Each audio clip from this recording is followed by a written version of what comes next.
ഈ ഓപ്പറേഷൻ തൂഫാൻ വന്നതിന് ശേഷം സംസ്ഥാനത്തിൻ്റെ വിവിധ ഭാഗങ്ങളിൽ ഒരുപാട് ആളുകൾ പിടിയിലാകുന്നുണ്ട്. ആ പിടിയിലാകുന്നവർക്കൊന്നും ഒരു രാഷ്ട്രീയ സംരക്ഷണവും കിട്ടത്തില്ല. അവർ യൂത്ത് കോൺഗ്രസ് ആയാലും, അവർ DYFI ആയാലും, അവർ യുവമോർച്ച ആയാലും, അവരേത് പാർട്ടിക്കാരാണെങ്കിലും അവരുടെ പാർട്ടി ഒന്നും പരിഗണിക്കുന്നതായിരിക്കത്തില്ല.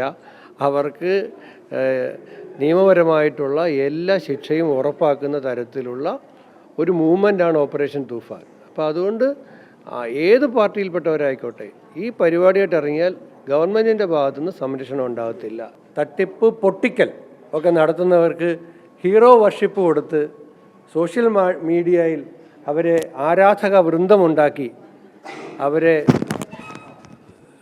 ആരാധിക്കരുത്.